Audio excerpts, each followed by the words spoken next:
वंदे मातरम। नमस्कार, जय श्री राम। अभी एक फिल्म का जोर है चारों ओर, चाहे वो प्रिंट हो या फिर सोशल मीडिया हो, सब जगह एक फिल्म का नाम छाया हुआ है और वो है छावा। छावा, अब यूँ देखो तो ऐसा नाम है कि इधर आया उधर गया, लेकिन ये ठहर गया है। ये चाहे प्रधानमंत्री नरेंद्र मोदी जी अपने संभाषण में उसका नाम लें या फिर जहाँ कहीं भी अभी चर्चाएं चल रही है, एकमात्र नाम उभर करके आया छावा। छावा में क्या है? छावा में एक कथा है और वो सत्य कथा पर आधारित है। औरंगजेब एक क्रूर शासक, एक 50 वर्ष तक भारत के एक बड़े अंचल पर जिसका क्रूर शासन था, उसको दिखाते हुए इधर महाराष्ट्र में जो छत्रपति शिवाजी महाराज के सुपुत्र संभाजी महाराज के शासनकाल, और उस शासनकाल में फिर संभाजी महाराज और इस क्रूर शासक औरंगजेब के बीच हुए 52 लड़ाइयों में अंतिम रूप से क्या कुछ होता है उसको दिखाया। ये एक विषय है। इस विषय को लेकर के अरे औरंगजेब अरे इस पूरा जो अपने बाप का नहीं हुआ, औरंगजेब ने अपने पिता शाहजहां को कैद में डाल करके और वो सत्ता प्राप्त की थी। ये इतिहास ये क्रूरताएं तो बताता है।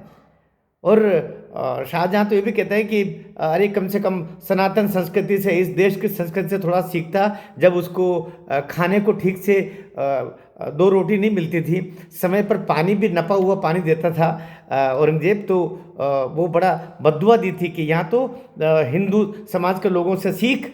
औरंगजेब के लिए कहा शाहजहां ने, कैद में पड़े पड़े जहाँ मरने के बाद में भी अपने अपने पितर को पानी दिया जाता है, तू तो अपने जीवित बाप को पानी नहीं दे रहा। तो उस औरंगजेब को के क्रूर कार्यों को, उसके युद्धों को और उसके जो कार्य हुए उन सबको दिखाया, क्रूरताएं दिखाई। और जो मराठा शासक हुए हैं, शिवाजी महाराज के पुत्र संभाजी राव महाराज ने किस तरीके से युद्ध लड़े और किस तरीके से अपने पिता के किए हुए कार्यों को आगे बढ़ाया, पिता को दिए हुए अपने वचनों को निभाया, और 10 वर्ष तक ये इन मुगलों को, इन मुस्लिमों आतताइयों को महाराष्ट्र से आगे दक्षिण की तरफ जाने नहीं दिया।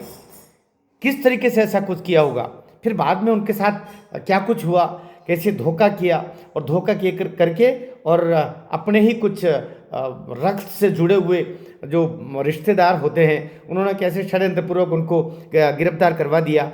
फिर उनको धर्म बदलने के लिए कैसे इस क्रूर आतताई ने, इस मुगल शासक ने उनके ऊपर बहुत प्रयास किया, उनकी आंखें फोड़ डाली, उनकी जिह्वा काट डाली, उनकी हाथों को काट डाला, लेकिन वे भगवान और भगवा इस हिंदू धर्म से एक क्षण के लिए भी विमुख नहीं हुए। लेकिन उन्होंने क्या इतिहास छोड़ा, क्या लाइन दी, क्या परिभाषा दे करके गए, उस सब का जीता जागता रूप किसी ने अभी दिखा दिया है पर्दे के ऊपर, तो विक्की कौशल ने दिखाया है। विक्की कौशल उसमें वो रूप बने हैं और उन्होंने पूरा दिखा दिया कि शिवाजी महाराज की क्या परंपरा थी और संभाजी महाराज ने किस तरीके से अपने पिता के कार्यों को आगे बढ़ाया और अपना जीवन उस पर लगा दिया। छोटी सी टुकड़ियाँ, उन टुकड़ियों से कैसे युद्ध लड़ना और पिता को दिए हुए वचन, पिता के कार्यों को आगे बढ़ाना, ये इस फिल्म को दिखाया। मैं सोचता हूँ इस समय की सुपर डुपर फिल्म वो है। लेकिन इस फिल्म के बारे में ये जानकारी लगी जब बहुत लोकप्रियता हुई, तो एक राजा, एक राजकुमार, एक पुत्र अपने पिता, अपने राजा, अपने शासक जो उसके पिताजी थे, उनके कार्यों को किस तरह आगे बढ़ाता है बिना सिद्धांत से समझौता किए। ये शिवाजी महाराज और संभाजी महाराज, ये पिता पुत्र की जोड़ी से देखा जा सकता है। और दूसरी ओर उसी महाराष्ट्र की धरती पर मराठाओं के बीच में हम देखते हैं कि एक हुए बाला साहब ठाकरे और उनका पुत्र हुआ उद्धव ठाकरे, जिसने किस तरह पिता किस लाइन पर जा रहे थे, बाला साहब ठाकरे, आज भी नाम आता तो हमारे रोम रोम पुलकित हो उठते हैं, उनका नाम लेते हुए गर्व की अनुभूति होती है, सच्चे हिंदू होने का आभास होता है। जीवन पर्यंत उन्होंने सनातन धर्म, हिंदू धर्म से एक सोते में भी एक क्षण के लिए भी समझौता नहीं किया। और दूसरी ओर उनकी संतान किस तरीके से पाले बदल करके, कभी वो इटली वाली मैडम के जाके पाँव में गिर रहे हैं, कभी अपने लड़कियों को जा करके और पप्पू भैया के को शरणागत करवा रहे हैं उनके सामने। दोनों पिता पुत्र इधर से डोल रहे हैं, मुझे कुर्सी दे दो, मुझे मंत्री दे दो, मुझे कुर्सी बना दो, मुझे मुख्यमंत्री बना दो, मुझे ये कर दो, और सब कुछ। और ये संजय राउत एंड कंपनी ने बर्बाद करके रख दिया उद्धव ठाकरे को। पता चला कि उद्धव ठाकरे जब छावा फिल्म की बहुत चारों ओर गूंज हुई तो चुपचाप मुंबई के एक थिएटर में देखने गए, ये जानकारी लगी है। और पता चला है कि वो अपना भेष बदल के गए।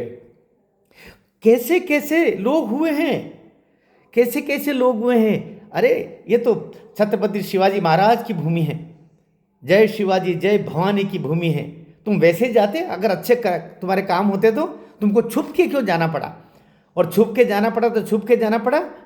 और फिर बाद में कहते हैं कि इंटरवल में कुछ लोगों ने हल्का सा उनको पहचान लिया तो उन्होंने अपनी सीटें बदल दी। फिर कहते हैं कि वहाँ पर आखिरी में जब वो दृश्य आता, जब उनकी आंखें निकाल ली जा रही हैं, जिह्वा कहते हैं कि वो कहते हैं क्या उसमें दर्शाया गया कि जिह्वा उनकी काटी जाती है कि वो इस्लाम कबूल नहीं करते हैं। तो हमारे संभाजी महाराज की तब उस समय कहते हैं कि पूरा सभागार रो उठा, सिसकियाँ आई लोगों की। उस समय कहते हैं कि उद्धव ठाकरे बैठे तो उन्होंने चश्मा ऊपर किया और आंसू पोंछने चाहे। ठीक उस समय कुछ लोगों ने बोल ही दिया तो उठ करके चले गए, ये जानकारी लगी है।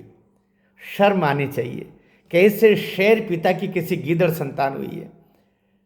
और निश्चित रूप से उस समय उद्धव ठाकरे को लगा होगा कि एक थे शिवाजी महाराज, जिनका पुत्र हुआ संभाजी महाराज, और अपने पिता के आदर्शों पर चलकर अपने प्राणों का उत्सर्ग कर दिया, लेकिन सिद्धांतों के साथ में सनातन के साथ समझौता नहीं किया। और एक मैं हूं जिसने अपने पिता यशधर्मी, परम पराक्रमी, परम योद्धा बाला साहब ठाकरे की परंपराओं को, उनके वचनों को, उनके सिद्धांतों के साथ समझौता करके उनको कहाँ से मैंने कहाँ पहुँचा दिया। उनके नाम को मैं कहाँ जाकर के छेद वाली टोपियों जो धारण करते उनके पाँव में जाकर कह रहा था कि वोट दे दो, वोट दे दो।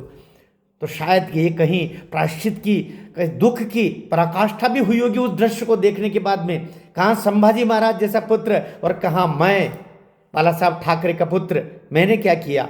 शायद आंसू इसलिए भी ज़्यादा निकले होंगे कि वो पहुंचने के लिए फिर आखिरी के दृश्यों में उठ के कहते हैं कि बाहर चले गए, ये जानकारी लगी है। तो बंधुओं, मैं आपसे आग्रह करूंगा इस फिल्म को अवश्य देखिए, चाहे कुछ आपकी व्यस्तताएं हो, एक बार इस फिल्म को जाके देखेंगे तो लगेगा सनातन यूं ही यहाँ तक यात्रा करके नहीं पहुँचे हैं। संभाजी महाराज को और पूरे मराठा भूमि को, पूरे इस भारतवर्ष को, इस भारती को, इस भारत माता को, ऐसे पुत्रों पर गर्व है। भारत माता की जय।